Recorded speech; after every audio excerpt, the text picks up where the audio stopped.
If you grew up in the 1980s, your brain might be warped just like mine.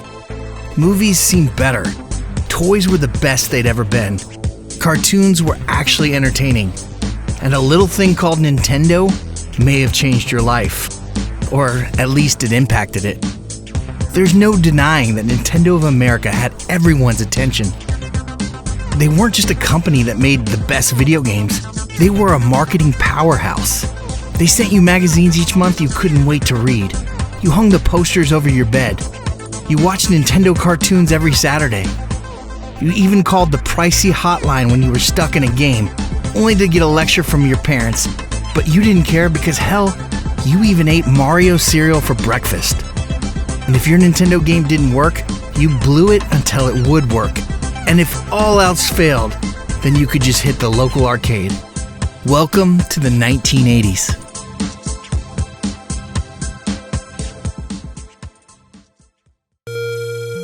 Chapter 1. Enter Tom Pollock. Tom Pollock was a lawyer turned film producer.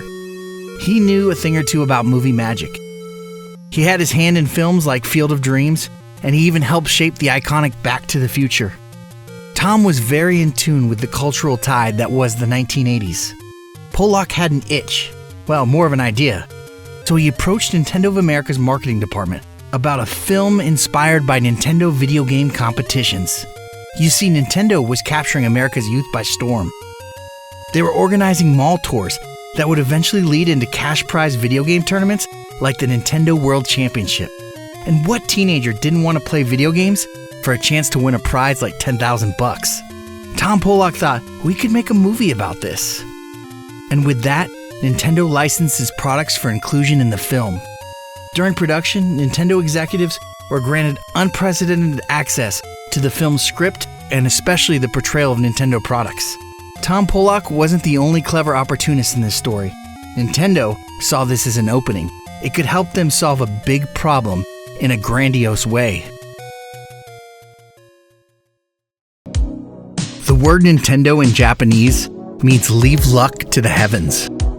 And so they did, always taking their destiny in their own hands, leaving nothing to chance. In the 1980s, every move Nintendo made was premeditated, clever, studied, calculated. They licensed every game carefully, making sure an overproduction of bad games didn't burn consumers, as its predecessor Atari had once done. Every game had to have the Nintendo stamp of quality. Even the Nintendo itself had a clever device in it, the Checking Integrated Circuit, or CIC, a lockout chip designed to give Nintendo complete control over the software released on its platform. They were serious about protecting and growing their brand. But in spite of creating the best games, monthly magazines, using product placement in movies, and making epic commercials, in 1988, Nintendo still had a big problem. You see, there was a shortage of ROM chips due to high demand, and arguably one of the best games they ever created was now delayed due to subsequent manufacturing issues. Super Mario Bros. 3 had been released in Japan in October of 1988, and here we are in late 1989 with nothing in the US. Some of the press wasn't even buying it. They accused Nintendo of holding kids' dreams hostage by delaying the game in order to create scarcity and further demand. But Nintendo asserted the shortage was real and chip makers were to blame. Peter Mame, Vice President of Nintendo of America: believe me, creating a shortage at this time is nobody's design. It was one of those combinations of demand that far exceeded our most optimistic projections, and an inability on the chip supplier to fulfill it. But Nintendo knew exactly what to do to make sure the fire of passion didn't burn out for Mario 3. They would tease it in the Wizard, buying Nintendo just enough time to secure the ROMs and release it to become one of the highest selling games of all time. And it was. Super Mario Bros. 3 sold 250,000 copies in the first 2 days of its release. According to a spokesman for Nintendo, the NES game version sold over 17 million copies. In fact, Super Mario Bros. 3 remains the highest grossing non-bundled home video game to date, having grossed $1.7 billion adjusted for inflation.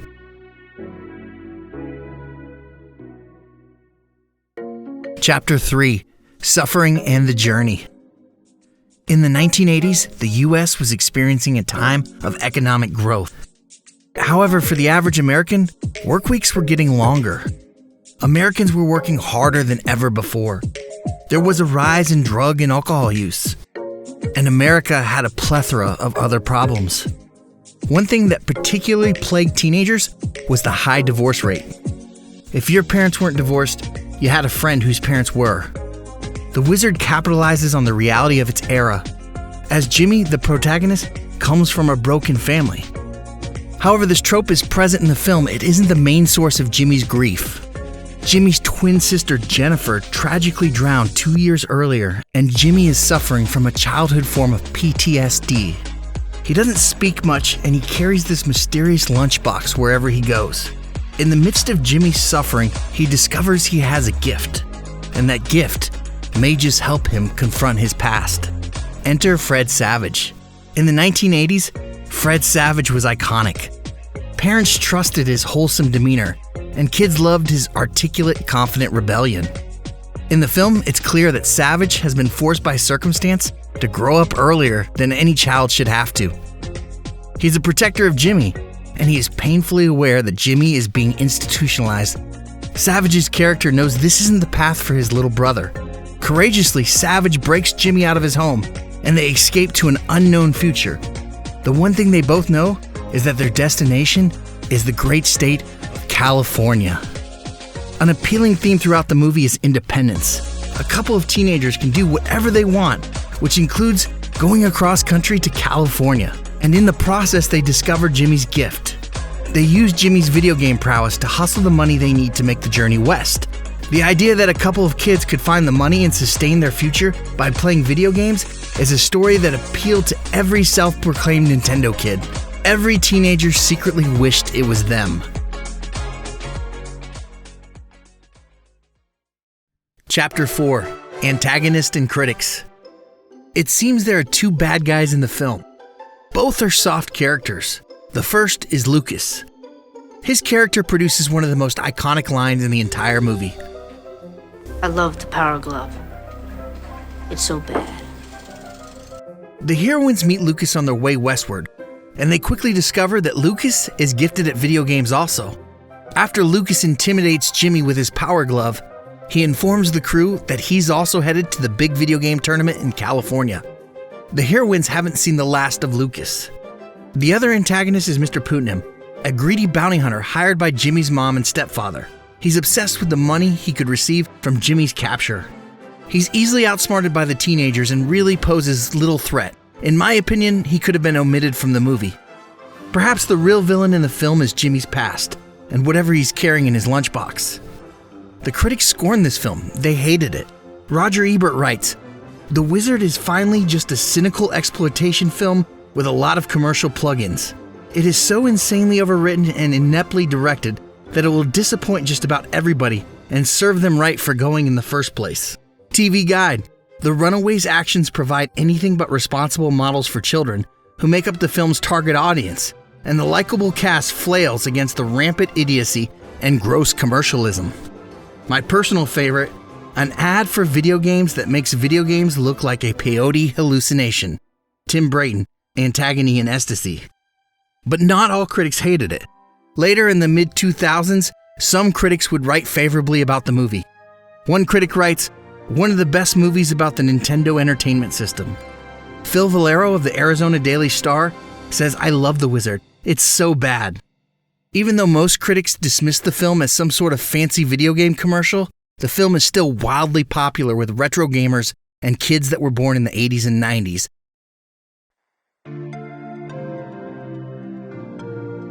Spoiler alert, Jimmy wins the entire tournament, but that's probably not his greatest victory. On the way home, Jimmy notices a dinosaur park. Frantically, Jimmy begs his family to pull over. It's there we learn the secret of Jimmy's lunchbox. One of the last happy memories Jimmy has with his deceased twin sister happened right there. Now Jimmy can leave the lunch pail behind as he finds a moment of acceptance and healing. And this is where I leave you. I could go on about the film, but this was never about reviewing The Wizard, nor was it about how Nintendo pulled off the greatest product placement in video game history. This is a story about 80s and 90s kids. It's a cultural expose. You see, these so-called Nintendo kids would reach adulthood only to experience a war they didn't understand. And if they didn't enlist, they attended expensive universities only to graduate to a jobless, recession-ridden economy. Many of them found themselves momentarily defeated, retreating to their parents' basement. But I have great hope for millennials. Maybe it was the 80s that helped spark their imaginations. You see, they would rescue the princess. Hell, we became the princess. We had ninja-like skills. We were tough like soldiers. Some of us were even bionic. It didn't matter how hard the quest was, because we were going to solve the puzzle and then come back for more. We were always tenacious enough to hit continue. And at times when the terrain got tough, we would even find moments we could fly.